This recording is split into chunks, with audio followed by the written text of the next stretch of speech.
So thank you for having me, Roy. No pressure, but apparently I'm very good. Great. And I guess I'll start by introducing myself. My name's Laura Baines. I currently run a company called onShowcase. It's my second startup. As you can see by the title, 2 startups, 3 years. It should have really said a hell of a lot of lessons, but I thought many lessons sounded a bit more polite. So over the past 3 years, I've been on quite an entrepreneurial journey. I tell people that I'm an accidental entrepreneur because that's exactly what happened. And I'm going to talk you through the journey of how I got to where I am now, what I learned from my first business, what went wrong, so to speak, and then what we've done differently the second time around. So I'm not very old. I'm 24 this year, and I studied at South Cheshire College. Apologies, it's not in Yorkshire. I'm actually a Cheshire lass, but I did start my business in Yorkshire, if that counts. When I was at college, nobody ever talked to me about business. In fact, they were very much, what career path do you want to go down? My parents didn't start businesses, and they were very much career driven, and because of that, really, I had to choose a career because that's what we did. So I chose to be a primary school teacher. I went on to study at MMU University in Cheshire, and I did the 4-year primary education degree. So there I was, very glamorous. Look, there's me, teaching and holding little birds at the same time.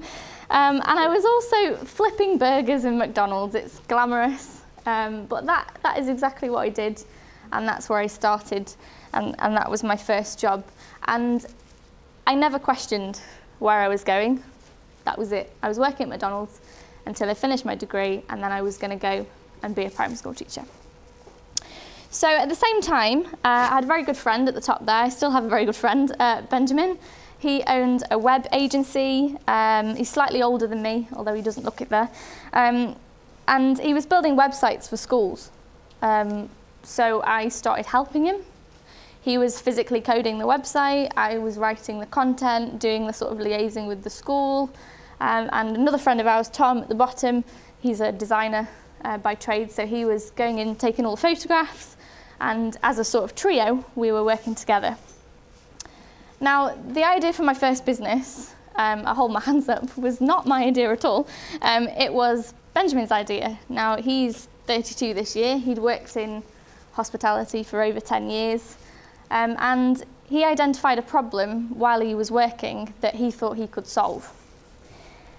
So let me just go back a little bit first. So just to explain to you the problem, in restaurants or in pubs, any food service environment that does table service, every guest that walks into that establishment goes through a series of steps or a guest journey. So every brand is different, and it covers everything from when you walk through the door to when you're greeted, to when you sat at your table, to when they take the drinks order, to when they bring you menus, etc., all the way until you leave. Now, every single brand, especially the big brands, define this down to a T, down to literally how many seconds it should be before you get your drink order or before you get your food. And they do that to maximise the amount of money they can make out of you and the amount of times they can turn the tables.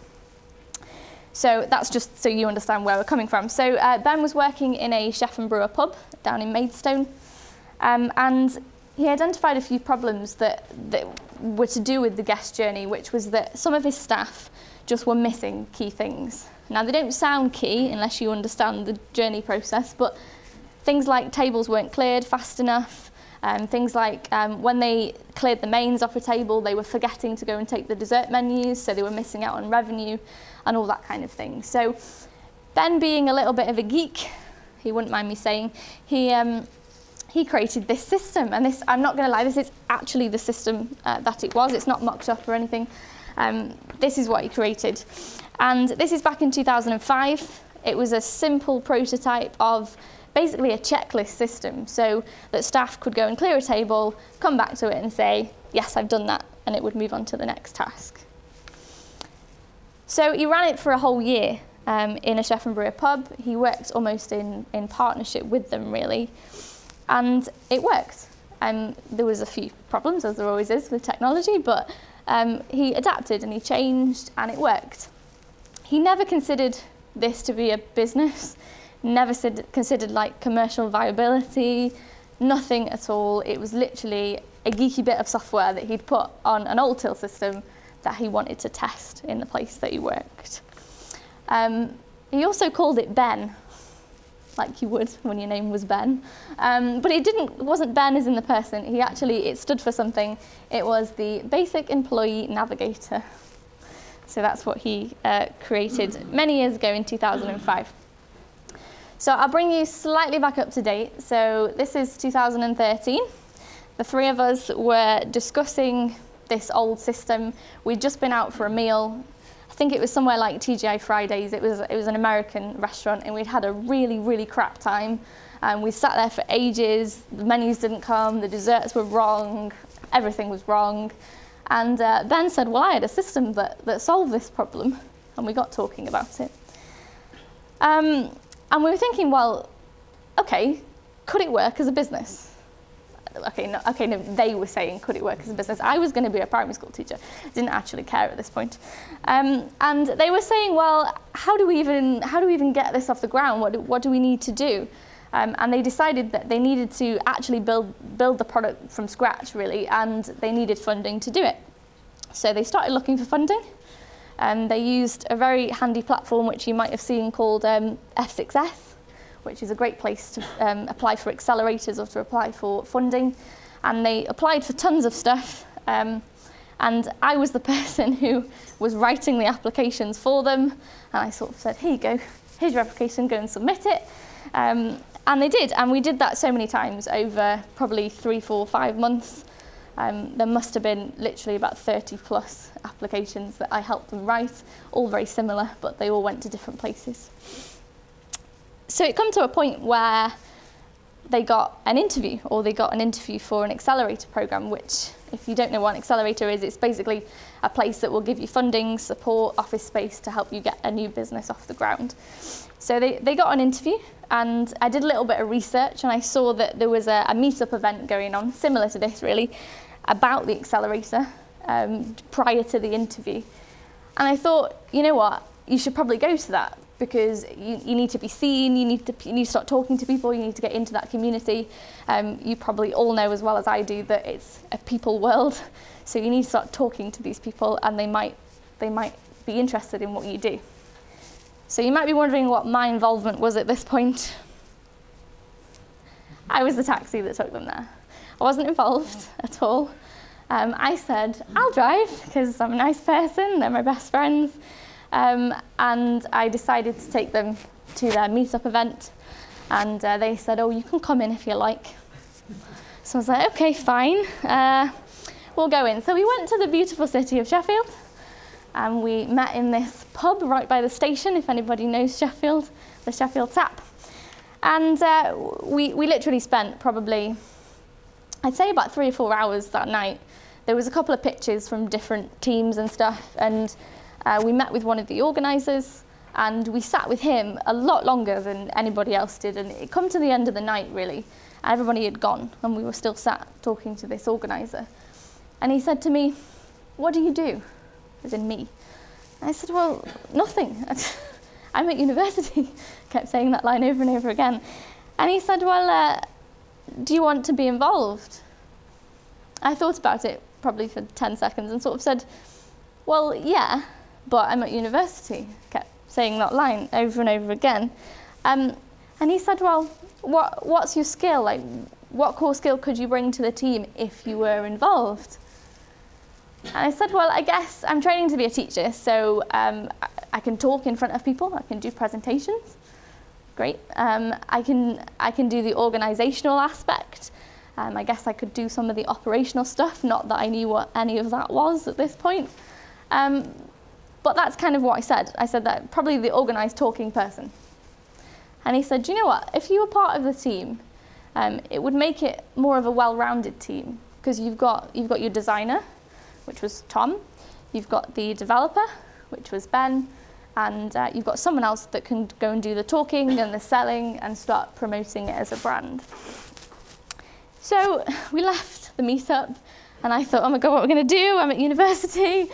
We got in the car. We talked about it all the way home, which for those of you that don't know where I live, it's about an hour and 50-minute drive. So we talked about it all the way home. And they sort of said, you know what, come on, be part of the team, Laura, be part of the team.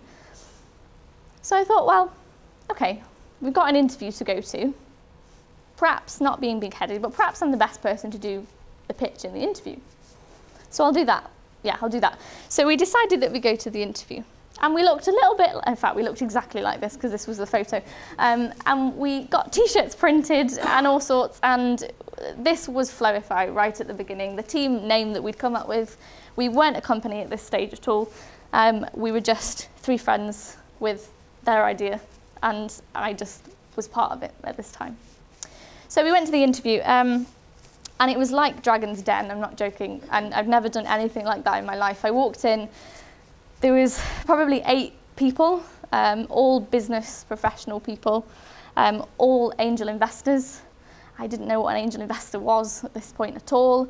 And they started, I did my little pitch and we talked through very vaguely sort of what the problem and the solution was, but nothing any more than that really. And they started quizzing me on what my business model was going to be. I didn't know what that meant. And I said, I'm not sure, and I was kind of like pointing at Ben because I thought he might be able to answer this. So they answered my questions for me. I did the talking, but they answered the questions. Cut a long story short, a week later or so, I can't remember the exact dates, but we got the acceptance for the accelerator program. So now I was in a bit of a situation because I hadn't really considered the fact that we'd have to go on the accelerator. I was sort of helping them out, really. And although I did see the problem, I could hands down see the problem because I'd witnessed it myself. I still hadn't considered the fact that I might be involved in making a solution for it.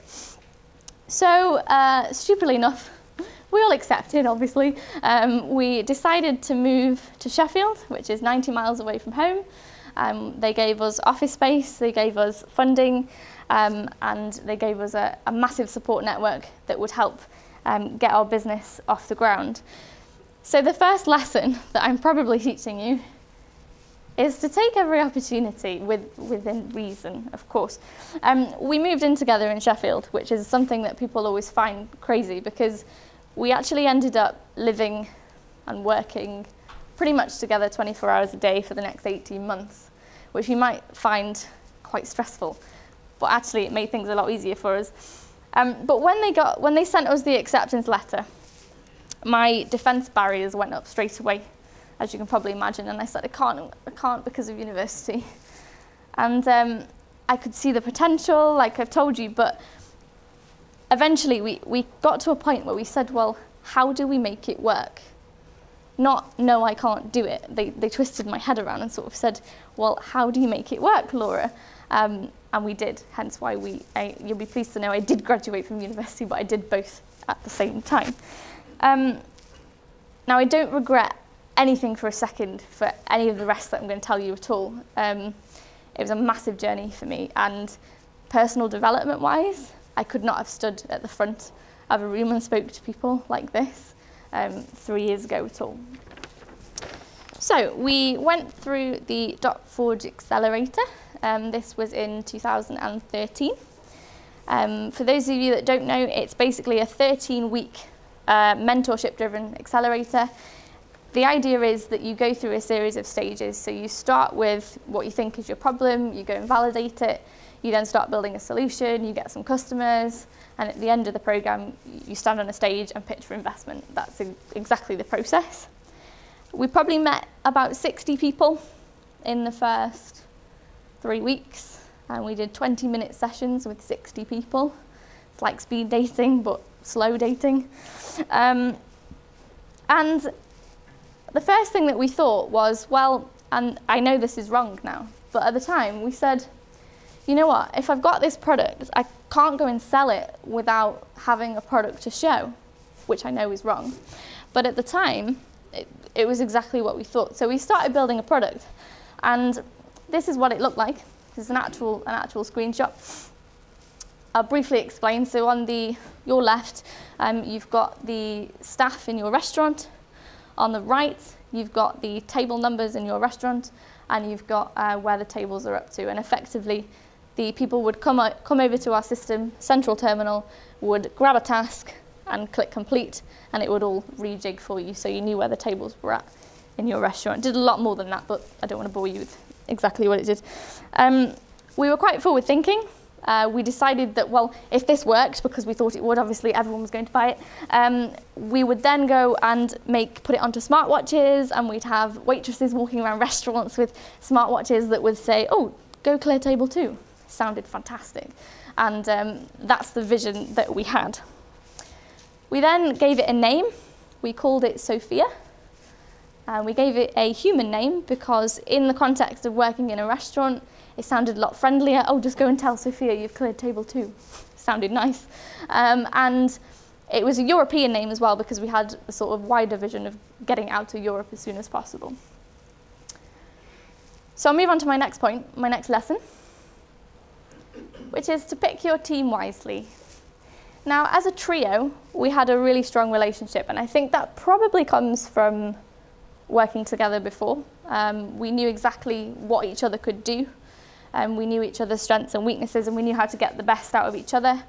But during an accelerator, you're under such pressure that it took us quite a long time to find each other's boundaries. For example, the startup mentality is that you just need to do stuff as fast as possible, and everyone just dives in and just does stuff. Well, actually, that doesn't work. It might sound great, but it doesn't work at all. And I've been through 2 accelerators, which I'll come to after, 2 totally different accelerators, and I've mentored on others.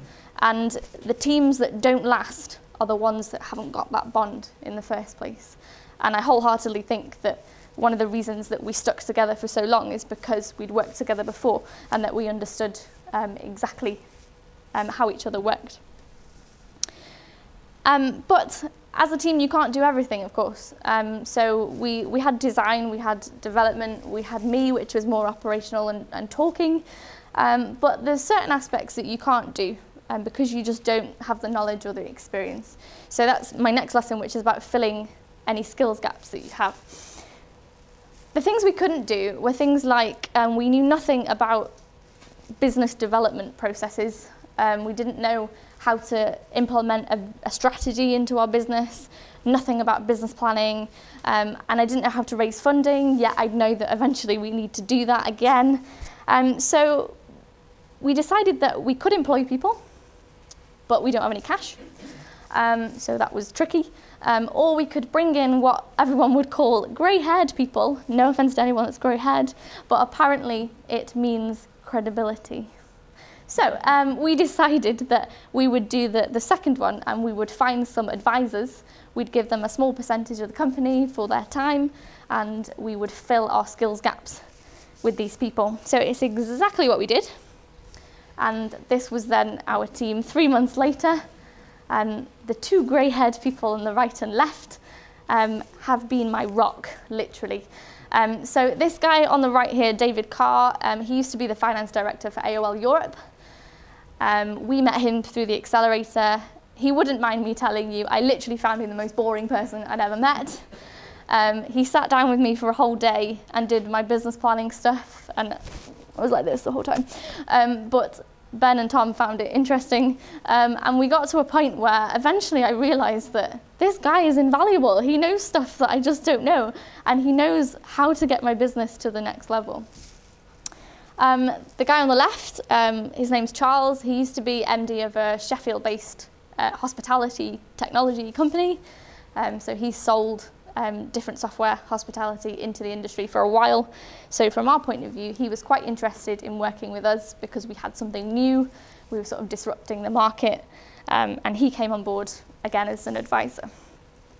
Now Charles is the guy on the left who got us all the meetings that we got with all the C-level executives for most of the restaurant chains in the UK.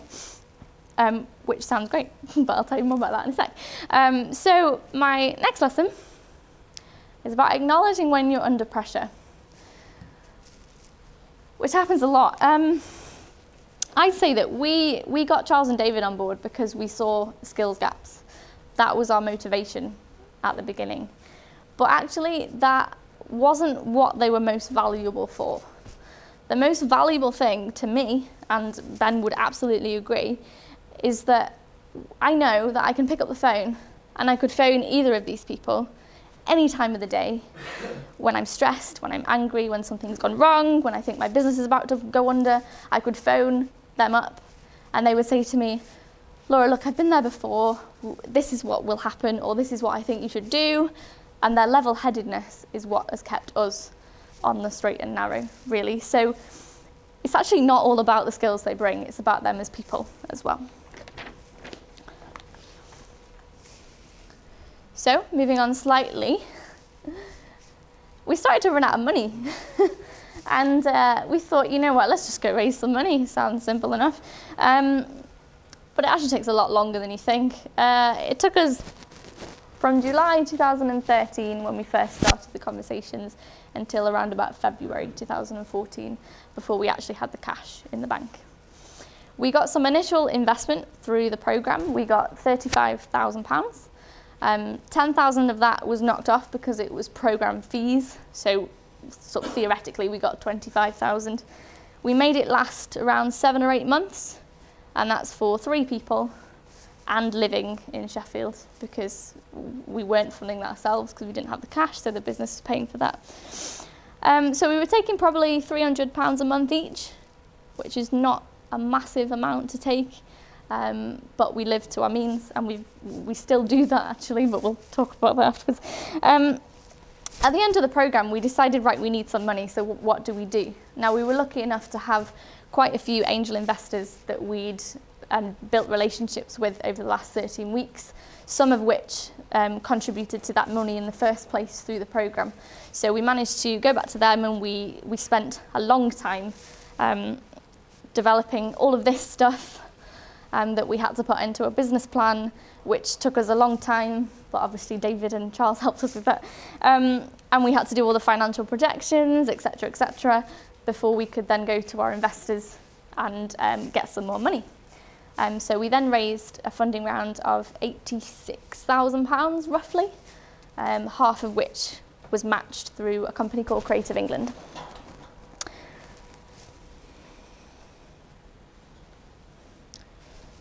So moving on slightly, back in 2005 when Ben had that original system, the reason it worked so well for him is because he developed that sort of partnership with chef and brewer who he was with.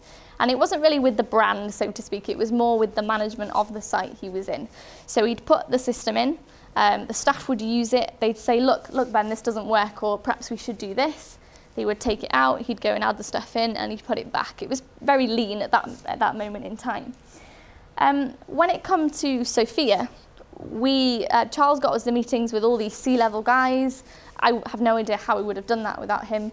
And I walked into these meetings with this Sophia product that we'd built over time, and I said, look, it's amazing, buy it. And they all said to me, it looks amazing, Laura. I've never seen anything like this before. And I was thinking, yes, buy it. And he said, yes, but is anyone using it? I was like, well, no, not yet, but you're going to. So I said, no, but someone needs to use it first. You can be the guinea pigs, blah, blah, blah. You get a discounted rate. They weren't going for that at all.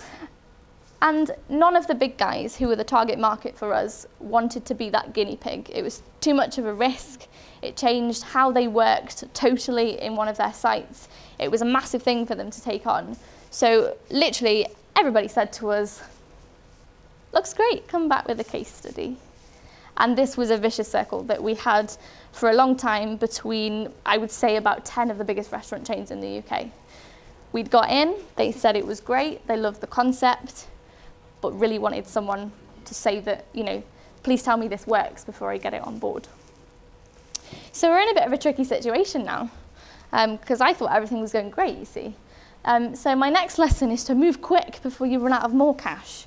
So we're in a tricky situation.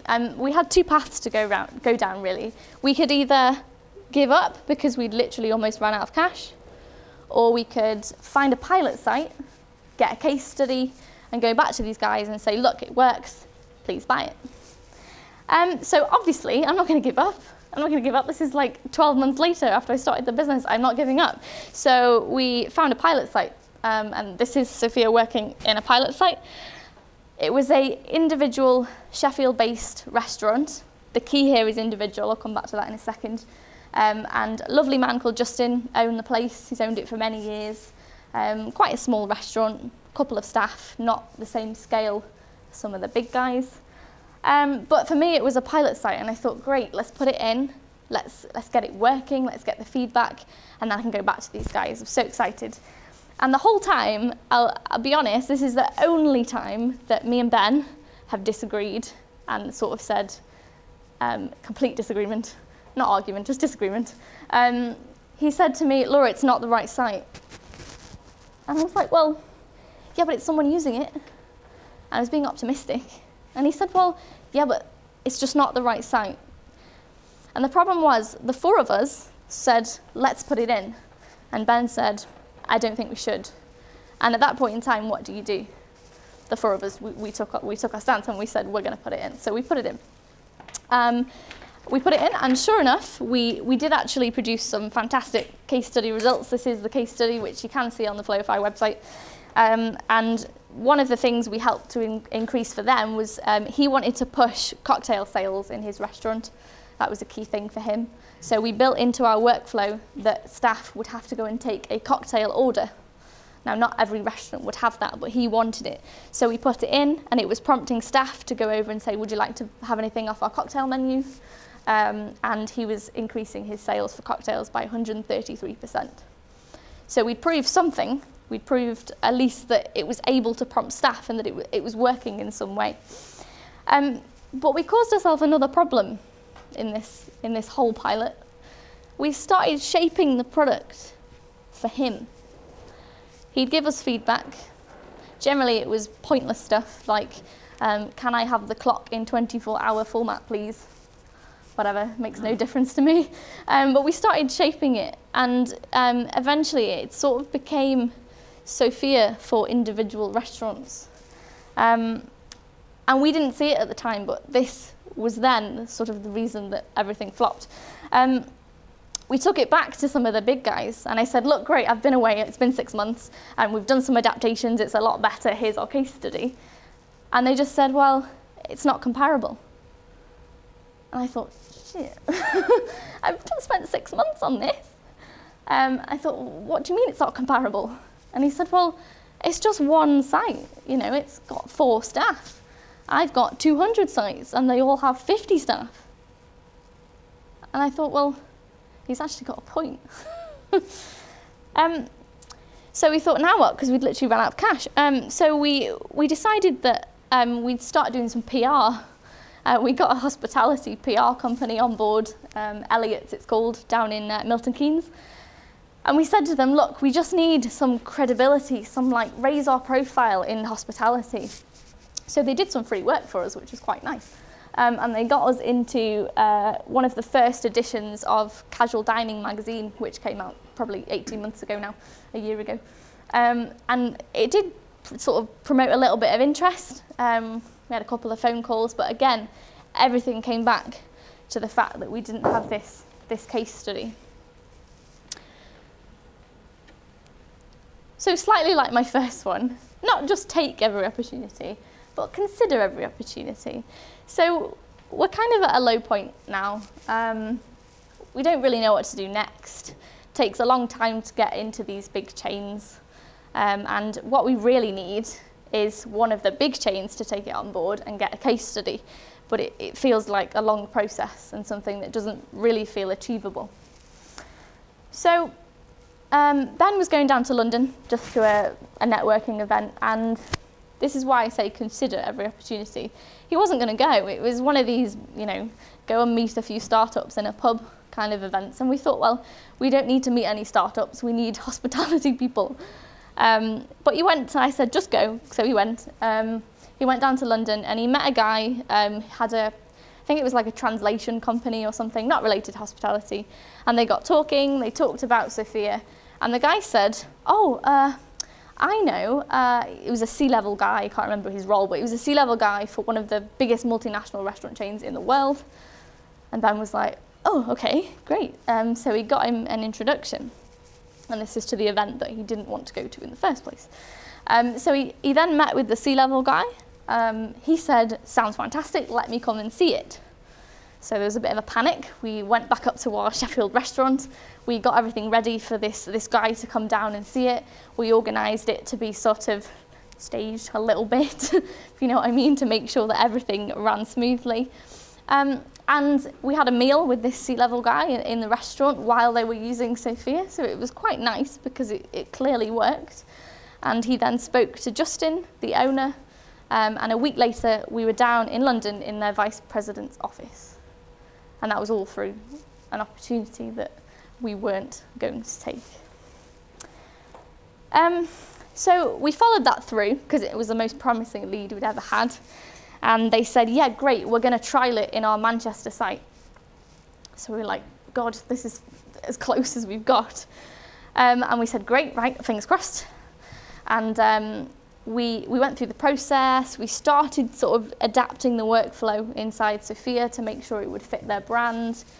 And literally, and this is one of the reasons why startups fail, is that overnight, literally, 3 people off that team of people that was working with us all got the sack. I don't know why. They didn't tell us. They left the company, and as a new project or a new startup, we're not their priority. And at that point in time, they're looking at recruiting, replacing, putting us to one side. I mean, granted, they might have picked us back up eventually, but as a startup, you can't afford to stop, really. So that was completely halted us in our tracks with 0 in the bank. So my last lesson really with this company is that this is something we never did. 2 years later, as in 2 years since we started, we made the decision to close the company down. And I could cry, but I won't. We raised 120 grand altogether. We decided to, wasn't quite 0 in the bank, I think we had 2 grand left or something. We gave that back to our shareholders. Well, not many people do that, but we did, because we want to preserve that relationship. And then we took the IP from our company and we put it into a dormant company in the hope that in the future, if the technology landscape changes in hospitality, that we could hopefully pick that back up. But my point with this is that you're on such a whirlwind of a journey. I never once sort of stopped and looked at what we'd done or where we'd come from or what we'd achieved. Everyone sort of said, oh, we failed. Well, not really. I sort of disagree with that. And one thing we also didn't do is we never celebrated success at all. And that sounds stupid. We should have. When we got that pilot site, although it didn't lead us to, the corporate client at the end, we should have just stopped and said, wow, yes, celebrate, let's open a bottle of champagne. We didn't do that at all. And the sort of analogy I can sort of relate it to is when you're running a startup, it's very much like climbing a ladder. So every step you take is only like a little step. But it's only when you get to the top and you look back down, you realise exactly how far you've come. And that's just something that I hope everyone sort of takes home with them, really. So I don't think we failed. I mean, failure to me is more about, did you achieve the success criteria that you wanted to at the beginning? Well, at the beginning, I was going to be a primary school teacher. I might have failed that bit. But, we didn't have a goal for where the system was going. We just took it on a journey. And I didn't see that as failure. So when I was writing this, I was just thinking, let me actually write down what we achieved, because that's something that nobody ever talks about anymore. So we went from 3 to 5, well, and 7 at one point, because we took on some employees. We raised investment twice, which is, it's not really it's not an easy task.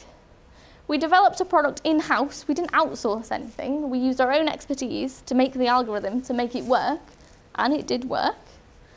We got our first users, we got our first case study, and didn't mention this, but we were identified as one of the top 50 creative businesses in the UK. We got awarded. We did get a multinational chain to say yes. It might have flopped over, but we did actually get them to say yes. And I did spend my 21st birthday pitching for investment. And there's not many people that could probably say that. So that's the sort of first little bit of my presentation. I'm going to move on to somewhere totally different. This is Disneyland Paris. Swift change of direction. I went to Disneyland on, it was probably Christmas 2014, with Ben and his family and some friends. And we were sat, not there, but we were sat somewhere in Disneyland. And we were just talking to each other. And we said, well, Flowify's gone. So what do we do now? And I never once, actually, you'll be surprised, but I never once said, oh, I'll go into teaching. It didn't even cross my mind. We said, well, what's next? And we thought about and reflected on what we'd done over the last sort of 2 years. And there was a few things that we decided. We decided we wanted something with a shorter sales cycle, because with Sophia, literally it would have taken us 6 months at least before we'd got through the door. We want something where people can sign up really quick. With Sophia, again, the sign-up process was a nightmare because we also had to make their workflow for their restaurant. Something that wasn't mission critical. So with Sophia, you'd put it in and you change the whole way the staff worked. Want something that's not quite as crazy as that. Something that's easier to scale, and by that I just mean that people can sign up without me having to walk in and do the physical meetings. And something which probably wasn't breaking the mold, because we tried that. And we realized that sometimes breaking the mold doesn't always work. So we moved on to education, funnily enough. It's actually an area we both knew. This is Ben and I. Obviously my background was education, but he'd been doing some consulting work for education. Tom had done the photography work for education, so we all had a little bit of an input. And something I noticed when I was doing my teaching practice was that schools have this thing called a VLE, so it's a virtual learning environment, and it's built to do like a million things. Teachers, parents log in, students log in, and it's got a calendar, it's got a place you can post updates, it's got a blog, it's just got everything. And it's not very specialised, it's just got everything. And when I did some research, I was talking to teachers and they said, well, oh yeah, the VLE, it's great. And I was like, well, what do you use? And they went, well, we use it for blogging. Okay, so that's like 10% of the actual system. So we said, well, first of all, we said, let's make a VLE. We can make it loads better than everybody else's. But no, we didn't want to step on their feet. So I said to them, when you blog, what's the problems you have? And the teacher said, well, to be fair, we don't do it very much because it takes a long time. We don't have the time in the day to blog. So I thought, right, okay. And then a teacher told me that blogging, or communicating with people over the internet, whether it's pictures or videos or writing, is one of the nicest ways that a school can communicate with parents.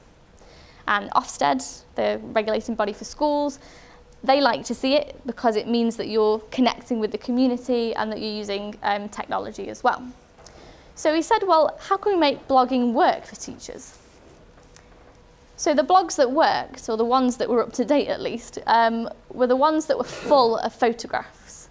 So we thought, right, okay, so perhaps writing isn't the way to go. Let's look at photographs.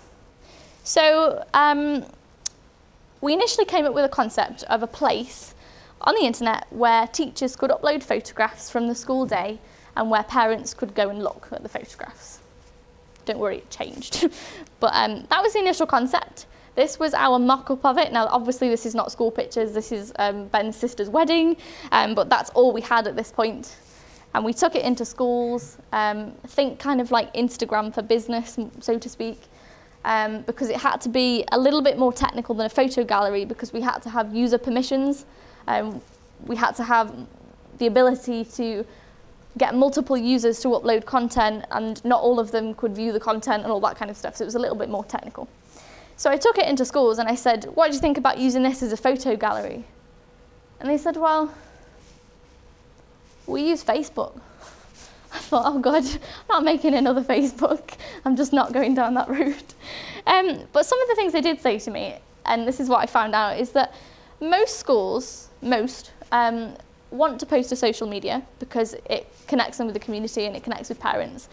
But they either don't have a clue how to use it, it takes too long to manage, or they're scared because apparently social media is such a scary place. And I found that these schools that want to use it and that have tried, the barrier they've had is that teachers, they take photographs, but they don't do anything with them. So we're onto something now. So when I talked to them, and they said to me that when they try and update their website, or if they try and post something on Twitter, they have to either physically go to the classroom to take a photo, or they send it over WhatsApp, and it's a massive process for them to manage. So eventually, this is like 6 months later, we came up with the concept of onShowcase, which is the thing in the middle. And this explains it quite nicely, because on the left, you've got your pictures, so you've got teachers in classrooms, teaching assistants, whoever it might be, taking photographs of children, what's going on in school. They upload it to onShowcase. They don't upload it to Facebook or Twitter. They upload it to onShowcase. We do automatic moderation, so we can check if children that shouldn't be in photos aren't in photos.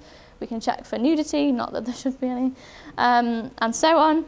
And then it pushes it out automatically and schedules it onto their social network. So think a bit like Instagram, a bit like Buffer, but specifically for schools. And it solved, there was 3 types of school that I sort of met when I was doing my research. There was one that just wanted to use social media. Well, this solved their problem. There's one that had a real problem, trying to get the content in the first place. That solved their problem. And one that didn't want to use social media, but just wanted a place to store their pictures. And that solved their problem. So we're actually 1 year old today. I didn't realize till I was coming here, but onShowcase is 1 today. Thank you. Thank you very much. And our alpha release is out in schools. We started working in partnership with some schools, partnership, not sale. And they started using it, so they're our sort of best friends in the community at the moment. And we've got a beta soon that's going out, which includes a lot more specific policies, but you don't need to know about that. So just sort of rounding things up, because I've talked about one business and talked about another, but there's a few key differences that we did this time around. So the first one is absolutely customers before code. The first time round, we thought, we've got a great product, we don't need to talk to anybody, we'll just go and build it, and then they'll buy it. Doesn't work. We decided, let's go and talk, and we didn't even build a thing, until we'd got to the point where we knew what it was going to be. So we mocked it up, and I took it literally on a piece of paper like this and said, what do you think about this? And they sort of pulled it apart, and we sort of developed it on a piece of paper, but no code at all. I've said this one but we partnered with schools, so we said to them, we'll give you it 50% free in 6 months. Will you use it for 6 months and just see how it goes? No commitment, no sign up, really, no payment details, no nothing. Just that relationship of me just talking to them. And they were getting a benefit because they've got these photos that they can share with their parents. We pivoted lots. We started with this idea of making a VLE, we then went to the blogs, we then wanted to recreate Facebook, and so on and so on, until we got to the education and onShowcase side of things. And this is the biggest difference, actually. We're bootstrapping it. The first time around, I raised twice, but you find that you're spending most of your time chasing funding and chasing money. I think I don't know if I said this before, but there was literally one person the whole time that we were fundraising on fundraising, doing all that process. And it just takes, when you've only got a small team, it takes that one person out is just such a massive hit. So we raised some money at the beginning because we went through an accelerator, but as soon as we came off the end of the accelerator, we decided that we weren't going to raise any more.